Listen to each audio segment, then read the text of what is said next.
Welcome back to the deep dive. Today we are really getting into it with a massive figure, William Bradley Pitt. I mean, this is someone who's more than just an actor, right? He sort of embodies the whole modern celebrity package. Absolutely. Actor, producer, activist, public figure.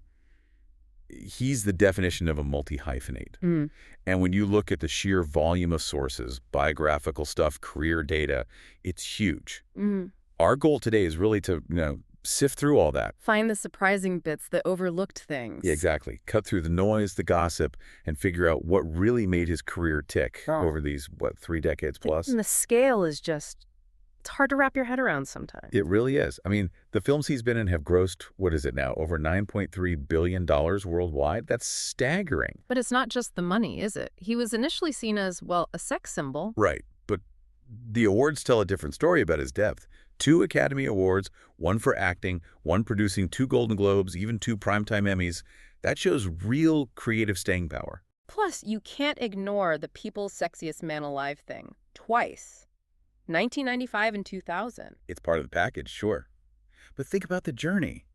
This Midwestern kid who famously drops out of the University of Missouri just 2 weeks before he's supposed to graduate. That's the story everyone knows, isn't it? That leap.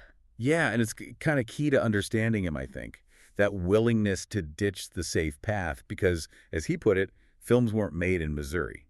So he had to go where they were made. And it's fascinating who he looked up to back then. Oh yeah, his early heroes. Gary Oldman, Sean Penn, Mickey Rourke. That's not the list you'd expect from someone who became a heartthrob, is it? Not at all. It signals something different. Intensity, grit, maybe a bit of danger. He wasn't just aiming for handsome leading man roles, clearly.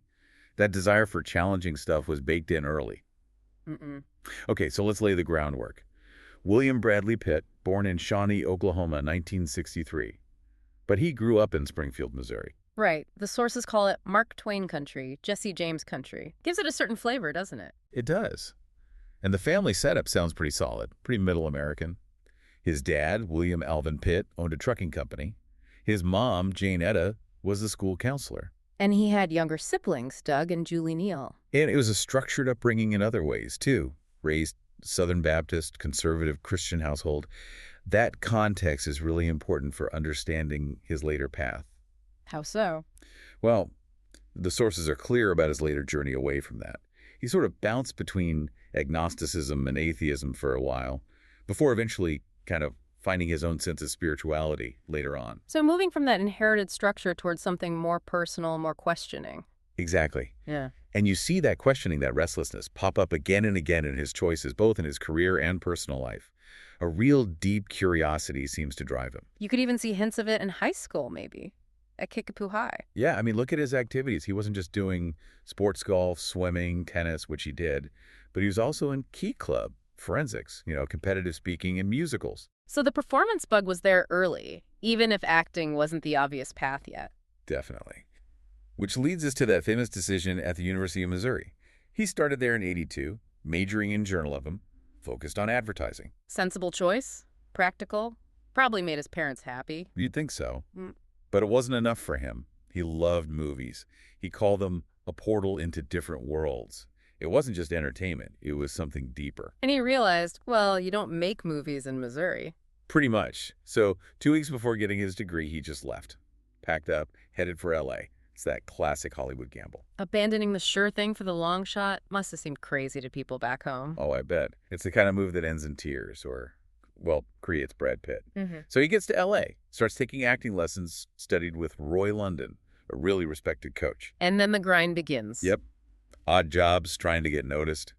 He did the uncredited bit parts in '87. No Way Out, No Man's Land, Less Than Zero. Tiny stuff. TV was where he started getting actual screen time, though. Yeah, paid his dues there. Soap opera debuts on Another World, guest spots on shows like Trial and Error, Growing Pains. Standard stuff for a young actor finding his feet. Wasn't he on Dallas for a bit? He was. Recurring role, '87 to '88. Played Randy, the boyfriend of Charlotte Wade, Jenna Wade's daughter. That was probably crucial for her income and just being on a big set regularly. Now, here's something most people probably don't know. His first actual leading role in a movie. Yes. The Dark Side of the Sun. Made in 1988. He plays this young American guy in Yugoslavia looking for a cure for a skin condition. But nobody saw it for ages, right? Exactly. The Croatian War of Independence broke out, and the film just got shelved. It didn't come out until 1997. Imagine thinking you've got your big break, and then it just vanishes because of a war. Back to square one, basically. Tough break. Yeah. So if Dark Side of the Sun got buried, the real launchpad, the moment everyone remembers, has to be 1991, Thelma and Louise. Oh, absolutely. Ridley Scott directing. Yeah. Pitt plays JD, the hitchhiker, and bam, instant global sex symbol. It was that scene, wasn't it, with Gina Davis? Totally. That's the scene everyone points to. It just cemented that image. Charming, a little dangerous, impossibly good-looking. He went from that guy from Dallas's to Brad Pitt almost overnight. But navigating that sudden fame, it wasn't smooth sailing immediately after, was it? No, it's tricky. He did a couple of films right after, trying to capitalize, but maybe also find something interesting. Johnny Suede, this low-budget indie about a rock star, and Cool World, that weird animation live-action mix. And they didn't really land. No, both pretty much bombed, critically and commercially. It's like, okay, the world knows he's a star, but the industry wasn't quite sure what to do with him yet, beyond the looks. A bit of a post-breakthrough wobble. Which makes 1992 even more important. A river runs through it. Huge turning point. Directed by Robert Redford, which instantly gives it prestige. And the critics really took notice. People magazine literally said it proved he was more than a cowboy-hatted hunk. So this was him proving his acting chops. Well, yes, in the eyes of the public and critics. But here's where it gets really interesting, digging into his mindset. Pitt himself looked back on that performance later and was incredibly hard on himself. Really? The one that made people take him seriously? Yeah. He called it one of his weakest performances. Said he felt overwhelmed by it. Wow. That's quite self-critical. It is. But his reasoning is fascinating. He said he benefited hugely from the talent around him, the director, the cast. He used this analogy like playing tennis with a better player. Your own game automatically improves. So he learned the value of the team, not just his own role. Exactly. Surround yourself with the best. Choose projects based on the whole package, not just the star part. You can see the seeds of Plan B right there, that philosophy. Makes sense. And after that realization, he seemed to actively seek out roles that messed with the pretty boy image. Totally. Look at California in 1993. He reunited with Juliette Lewis, but this time he's playing Early Grace, this terrifying, unpredictable serial killer. And people were impressed by the transformation. Oh, yeah. Rolling Stone said he had that boyish charm, but could switch to pure menace with just a snort. It showed real range. And don't forget his little role in True Romance, that same year Floyd, the stoner roommate. Hilarious. That range got him noticed by the industry too, right? Yep. He won the Showist Award for Male Star of Tomorrow in '93. Things were definitely lining up for him to become a major leading man.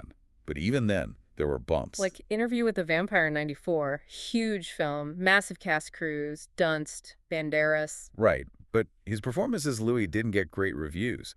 Some critics were pretty brutal, actually. One said he conveyed zero inner torment. A reminder that even big stars in big movies can misfire sometimes. But he bounced back fast. Legends of the Fall later that same year. Yeah, that was much better for him.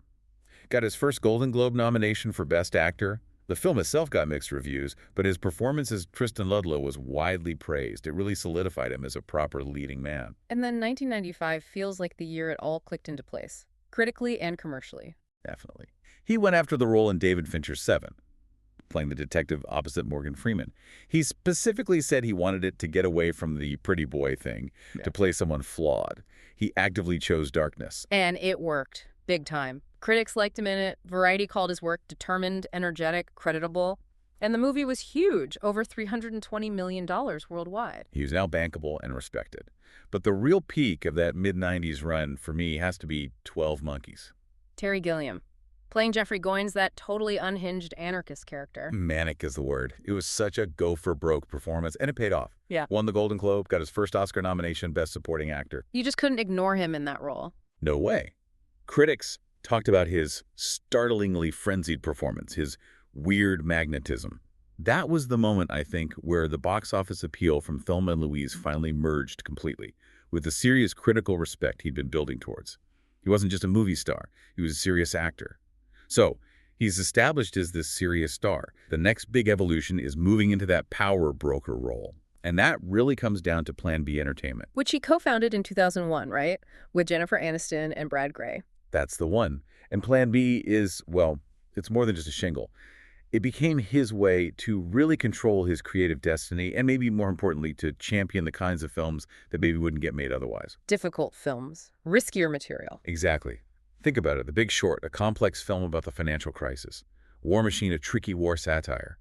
The Tree of Life, a poetic, almost experimental Terrence Malick film. These aren't easy sells for major studios unless someone like Pitt is pushing for them. And using his clout to get them made. Precisely. It's about backing visionaries, backing tough subjects, and the track record is just incredible. As a producer, he's got 3 Best Picture Oscar nominations and that big win. The win was for 12 Years a Slave in 2013. Right. Which was just a monumental film, Yeah. tackling American slavery head-on, unvarnished. Plan B didn't just produce it, they championed it, got it seen. Pitt put his name and weight behind something incredibly difficult and important. That says a lot about his priorities as a producer. And the other nominations were Moneyball and The Big Short. But what about The Departed? That won Best Picture in 2006, and Plan B produced it. Yeah, that's an interesting one. He was credited as a producer on screen, but the Academy has specific rules about who gets the actual statuette. In that case, only Graham King was deemed eligible for the Oscar itself. But still, being involved in a Best Picture winner that early showed their ambition. What strikes me about Plan B is the range. They did Troy in 2004, this huge historical epic. Yeah, their first big production. But then they also do these really sensitive, artful dramas like The Assassination of Jesse James by the coward Robert Ford or Malick's Tree of Life, which even won the Palme d'Or at Cannes. It's an amazing balancing act, isn't it? They can make a massive zombie movie like World War Z. Which made a fortune. Right. And then use that success, presumably, to help finance these prestigious, maybe less commercially obvious films like Moonlight or Minari, both of which won Oscars in critical adoration. They even backed Beetlejuice recently. They've really mastered that model using blockbusters to fund the art house passion projects, and they moved into TV too. Briefly, yeah. They had a joint venture with ABC Studios for a sci-fi show called Resurrection for a couple of seasons. But maybe the most unexpected move, linking back to his other interests, is getting into the music business. Yeah, reopening Miraval Studios in France. He partnered with French producer Damien Quintard in 2021. And Miraval isn't just any studio, it's legendary. Pink Floyd, AC/DC, The Cure recorded there back in the day. Exactly. It had been closed for like 2 decades. Yeah. Reopening it in 2022, restoring it. It feels like more than just a business venture. It's like preserving a piece of cultural history, creating a space for artists. It lines up with his interest in architecture and art later on. It's about building platforms for creativity, whatever the medium. Okay, so while Plan B is making these strategic moves, Pitt the Star is becoming this huge global phenomenon. We mentioned the Sexiest Man Alive titles. Right, 95 and 2000. But it went beyond that.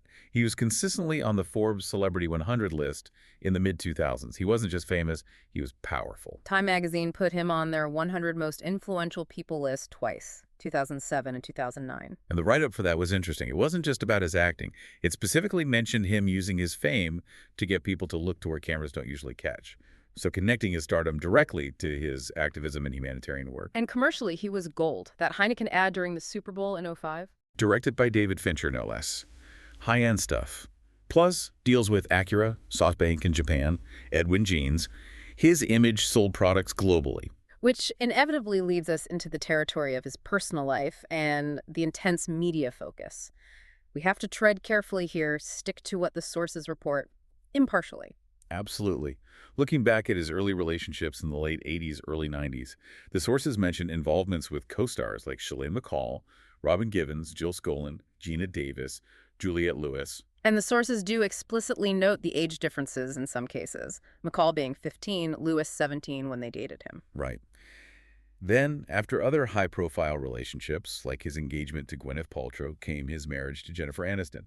They met in '98, married in 2000. They were the Hollywood couple for those 5 years, the golden couple. Until the separation announcement in January 2005, that really kicked off a whole new level of tabloid frenzy.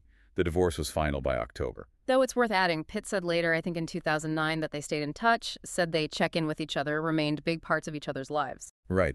But the media narrative immediately shifted to the relationship with Angelina Jolie, which began during the filming of Mr. and Mrs. Smith. Critics even commented on their thermonuclear screen chemistry. Yeah, the term Brangelina just exploded. It became this global shorthand for ultimate celebrity coupling, and the media obsession was relentless. They went public when Jolie announced her pregnancy in January 2006, got engaged in 2012, married in 2014 at their place in France, Chateau Miraval. And together they built this large, very visible family, 6 children, Maddox, Zahara, and Pax, who were adopted, and Shiloh, Knox, and Vivienne, their biological children. The level of scrutiny on that family was just off the charts. Unprecedented. Yeah. And they made a conscious decision to leverage that attention for charity, especially with the photos of their children. Right. The first photos of Shiloh went for millions, 4.1 to People, 3.5 to Hello, all donated. And then the twins, Knox and Vivienne. Their first photos broke all records. $14 million, jointly from People and Run. Hello, still the most expensive celebrity pictures ever sold. And again, all the money went to the Jolie Pitt Foundation. They turned the media frenzy into massive philanthropic fuel. But that intense public interest followed them through the end of the marriage, too. Jolie filed for divorce in September 2016. They became legally single in April 2019, but the custody arrangements have been ongoing and, frankly, very messy in public. Pitt initially won joint custody in May 2021, right? He did, which seemed like a resolution. But then it was overturned just 2 months later. The judge was disqualified over concerns he hadn't fully disclosed business dealings with Pitt's lawyers. Shows how complicated these things get under that kind of spotlight. Then more recently, in 2025, reports surfaced about the children's names. Shiloh legally changed hers to Shiloh Nouvelle Jolie. Yeah, and reports also say Zahara and Vivienne have stopped using Pitt in their day-to-day surnames. We also have to address the controversies surrounding the split. Again, sticking to the documented facts. The 2016 plane incident. Right. After that incident, both the FBI and the LA Department of Children and Family Services investigated Pitt over allegations he was verbally abusive and physical towards one of the children. And the key outcome of those investigations. No criminal charges were filed against him by either agency. That's a crucial point. However, the allegations didn't go away. They came up again in 2022. Yes, during the legal dispute over the Miraval winery they co-owned, Jolie filed a countersuit. In it, her lawyers alleged Pitt had tried to silence her with an NDA about, quote, his abuse. And the filing included specific allegations about that 2016 flight. It did. Allegations of grabbing, shaking, striking one child, choking another. These are the claims laid out on the court documents. We have to be clear, these are allegations within a legal filing. And the public reaction to all this has been complicated. Very. There was a Vulture article in July 2025 that kind of summed it up. It questioned his public rehabilitation, but concluded pretty bluntly that maybe the public, or at least the media, just don't care about the allegations anymore, suggesting a sort of fatigue with the whole saga. Amidst all this turmoil, Pitt himself was going through significant personal changes. He's been very open about getting sober. Yeah, he stopped drinking in September 2016, right around the time of the split. Started going to Alcoholics Anonymous. He's even credited Bradley Cooper publicly for helping him on that journey. And he linked his past substance use to dealing with fame. He did. Said back in the late 90s he was hiding out, smoking way too much stout, just feeling lost, turning into a donut, was his phrase. He also mentioned a trip to Morocco, seeing real poverty, kind of jolted him into cutting back on cannabis then. And then there's the really unusual health issue he's discussed, prosopagnosia. Face blindness. He hasn't had a formal diagnosis, he says, but he talked about it back in 2013 and again more recently in 2022. Struggling for years to recognize people's faces. Think about that. For one of the most famous faces in the world. The irony is huge, isn't it? A job based on meeting people, collaborating, being public, and having this condition that makes recognizing faces incredibly difficult. He admitted it sometimes makes him just want to stay home. It adds another layer to understanding his public persona. You know, a constant thread seems to be this drive to engage with things beyond acting. His activism and philanthropy feel deeply connected to who he is. Definitely. Politically, he supported John Kerry, Joe Biden. But it's often the specific causes he champions that are revealing, like pushing for Proposition 71 in California for stem cell research funding. That was quite specific and maybe a bit controversial for a big star back then. It was, but he put himself out there saying we need to let our best and our brightest find cures. It showed a willingness to take a stand on something quite technical and potentially divisive. And his global focus has been strong, too. The One Campaign Against AIDS and Poverty, narrating that PBS series on global health. Right, RX for Survival. Plus significant donations, like that $1 million to Darfur organizations back in '07. And the Jolie Pitt Foundation, established in 2006, wasn't just symbolic. No, they put serious money in from the start. $1 million each to Global Action for Children and Doctors Without Borders right off the bat. They were active funders. He was also very vocal about same-sex marriage equality. He famously said in 2006 he wouldn't marry Jolie until it was legal for everyone in the U.S. And he backed it up financially, too, donating $100,000 to fight Proposition 8 in California in 2008.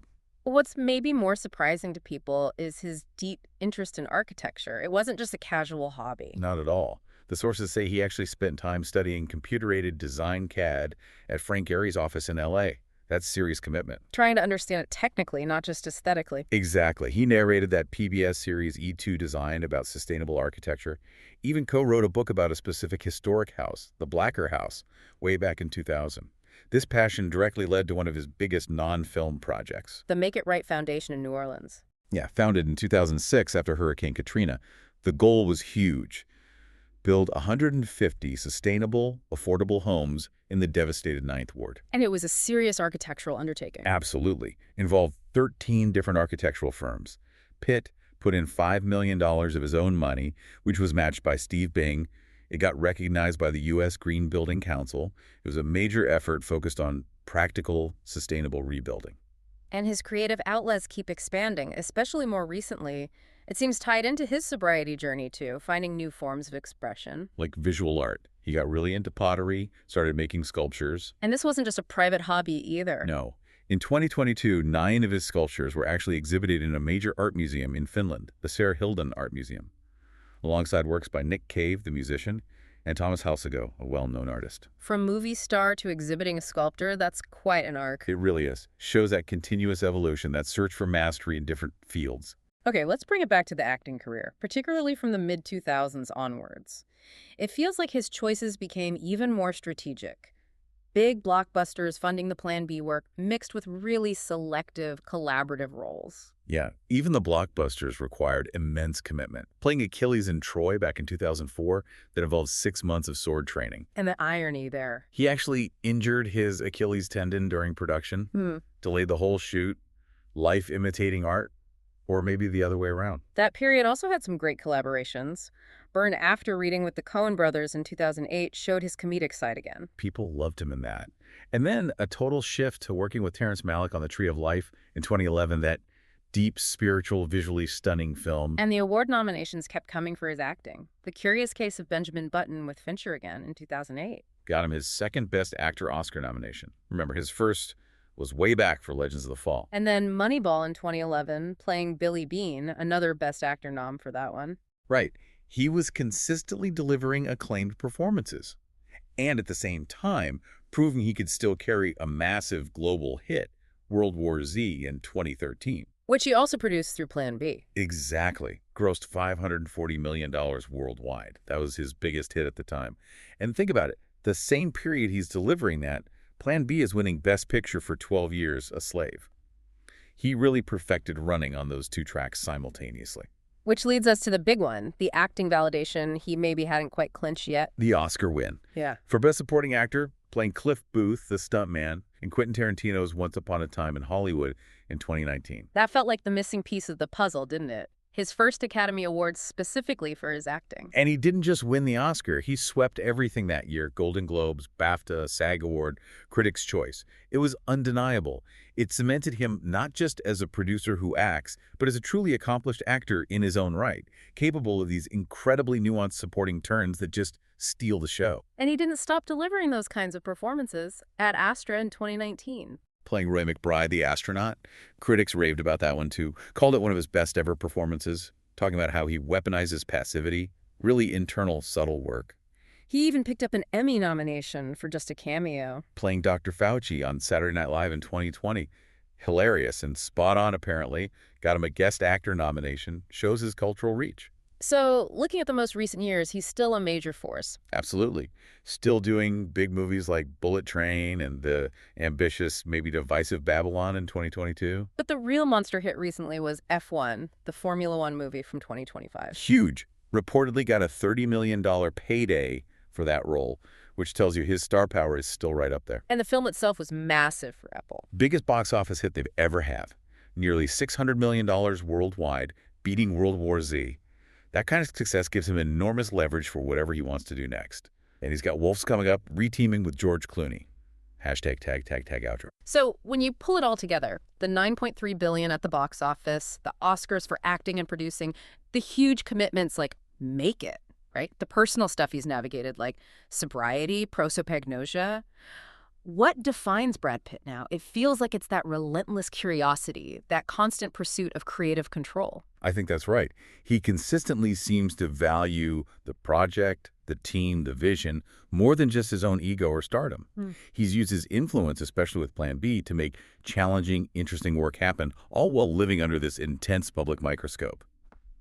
His acting legacy feels pretty secure now, and F1 proves his commercial power is still absolutely top tier. So where does he go from here? He's what, 61 now? He's got the acting Oscar. His company just delivered a massive hit for Apple. He has this incredible creative and financial freedom. Exactly. And given how serious he clearly is about architecture, his growing focus on sculpture, and the kind of high-level strategic control he has through Plan B, well, here's the final thought for you, the listener. What's next?